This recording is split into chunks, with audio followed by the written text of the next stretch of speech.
আসসালামু আলাইকুম ভাইয়া। আমি আছি আলহামদুলিল্লাহ ভাই, আপনি কেমন আছেন? জি আলহামদুলিল্লাহ ভাইয়া, আমার তো সার্বক্ষণিক আপনার তত্ত্বাবধানে আছি নাসির ভাই, আপনার নির্দেশের সার্বক্ষণিক আমার তত্ত্বাবধানে আছে। আছি আলহামদুলিল্লাহ ভালো। অপারেশনটা বেশি হয়ে গেছে আর কি ভাইয়া, আমার 24টা অপারেশন হয়েছে, এখনো পায়ে অপারেশন থিয়েটারে যেতে ইচ্ছা হয় না। অপারেশন বাকি আছে কিন্তু আপাতত এখন না, কিছুদিন পরে স্টেবল হইলে আর একটু আস্তে আস্তে ধীরে ধীরে হবে।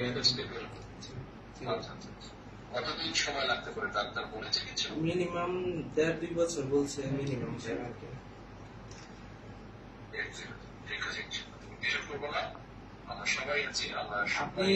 আপনি ভাইয়া প্রথম থেকে আছেন আমার পাশে, আমি এটা শুনে আমি আত্মবিশ্বাস পেয়েছি, সেই থেকে আমি উঠে দাঁড়ানোর চেষ্টা করতেছি। আমার পাটা তো আসলে থাকার মতো না ভাইয়া। আপনাদের দোয়া ভালোবাসা আমি দেশ এবং দলের জন্য সার্বক্ষণিক।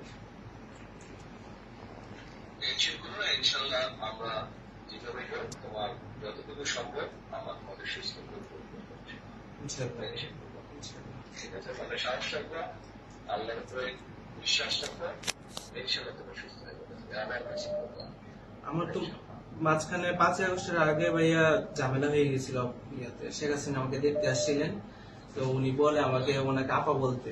আমি বললাম আপনি আমার পায়ে গুলি করছেন, আমি তো আপনার লোক না, আপনাকে আপা কিভাবে বলবো।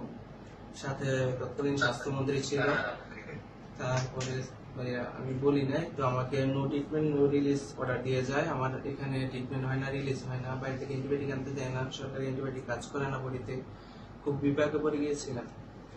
তো 5ই আগস্টের পরে আমাদের বিএমপি ডক্টর নাসির ভাই তো সার্বক্ষণিক তত্ত্বাবধানে রাখছেন, সে আপনার নির্দেশে সার্বক্ষণিক আপনার কথা বলেছে যে চেয়ারম্যান স্যার তোমাকে ঘোরাঘুরি নিচ্ছে, তুমি ইনশাল্লাহ সুস্থ হয়ে যাবে।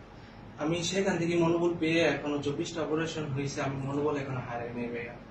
আপনি দেশে আসবেন, আপনি আমাদের প্রাণ পুরুষ, এটাই আমাদের আকাঙ্ক্ষা।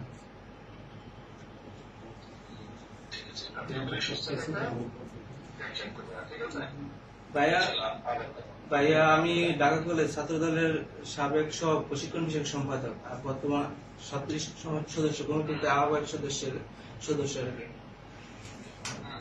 ভাই আমার জন্য দোয়া করেন। জি অবশ্যই ভাইয়া। আসসালামু আলাইকুম।